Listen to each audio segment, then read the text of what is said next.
السلام علیکم ناظرین، آج ہم بات کر رہے ہیں گیسٹرو اسوفیجیل ریفلکس ڈیزیز GERD۔ اسے ہم عرف عام میں ہارٹ برن یا ایسڈ کا یا کھانے کا واپس آنا، ریٹروسٹرنل برننگ۔ یہ کیا ہے؟ بیسیکلی جہاں غذا کی نالی ختم ہوتی ہے اور معدہ شروع ہوتا ہے وہاں ایک ویلو ہے، اسفنکٹر ہے۔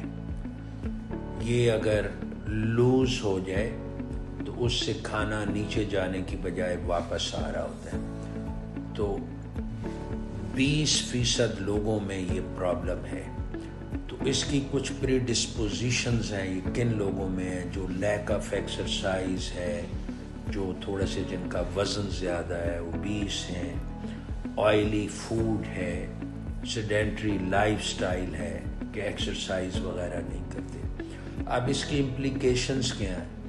اگر یہ تشخیص نہ ہو، اس کا بر وقت علاج نہ ہو، تو جب یہ ایسڈ آپ کی غذا کی نالی، اسپیشلی جہاں پہ معدہ شروع اور غذا کی نالی ختم ہوتی ہے، اس کو رب کرتا رہے، اس سے ٹچ کرتا رہے اور انسٹاپڈ رہے، تو اس میں پھر شروع میں سوزش اور بعد میں کینسرس چینجز آ جاتی ہیں۔ اسے ہم کہتے ہیں بیرٹس اسوفیگس۔ تو یہ ایک قسم کا بعد میں کینسر ہو جاتا ہے، adenocarcinoma of the GE junction, یہ میڈیکل ٹرم ہم یوز کرتے ہیں۔ تو ہمیں اس کو لائٹلی نہیں لینا چاہیے۔ تو اس کی اگر آپ کو 3-4 سال سے یہ سمٹمز ہیں تو ون ٹائم ٹی وی کیمرے کا ٹیسٹ کر کے یہ غذا کی نالی اور معدے کو دیکھنا ضروری ہے۔ اسے ہم کہتے ہیں اسکریننگ کرنا بیرٹس اسوفیگس کی۔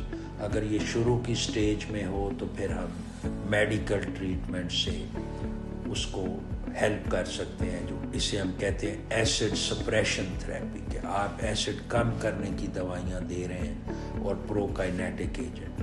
اگر گاڈ فاربڈ یہ ہیپ ہیزرڈ چلتا رہے، یہ اس کو تشخیص نہ کیا جائے، تو پھر 2-3 سالوں کے بعد پیشنٹ کو کھانے پینے میں دشواری ہوتی ہے۔ پہلے سالڈ کے ساتھ مریض آ کے بتاتے ہیں جی میں پانی یا جوس تو پی لیتا ہوں، لیکن جب کھانا چاول یا روٹی وغیرہ وہ پھسنا شروع ہو جاتی ہے تو پھر میں پانی پیتا ہوں تو پھر یہ نیچے جاتا ہے۔ تو دیٹس ناٹ ویری گڈ۔ اس کا مطلب یہ ہے کہ غذا کی نالی کا نیچے والا حصہ یا اسٹمک کا شروع والا حصہ انفلیمیشن سے، بیرٹ سے آگے جا رہا ہے۔ تو آج کل پاکستان میں ہم یہ GE جنکشن کا کینسر یا ٹیومر بڑا دیکھ رہے ہیں۔ لیٹ سٹیجز پہ پیشنٹ آتے ہیں جن کو ڈیفیکلٹی ان سوالوئنگ ہوتی ہے یا وامٹ کر رہے ہوتے ہیں۔ تو اس سٹیج سے پہلے ہمیں پیشنٹس کو دیکھنا، ان کی ہیلپ کرنا، ایسڈ سپریشن کرنا ضروری ہے۔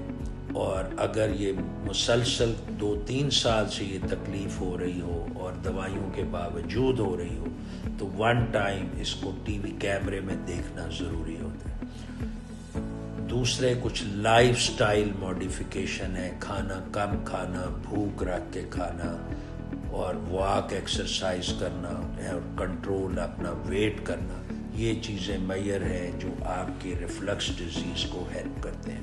تو ان سمری ناظرین، یہ اگر 3-4 سال سے آپ کو یہ سمٹمز ہیں اور میڈیسن کے باوجود ہیں تو آپ کو ایک دفعہ ٹی وی کیمرے کے ٹیسٹ کی ضرورت ہوتی ہے۔ السلام علیکم اینڈ بیسٹ وش۔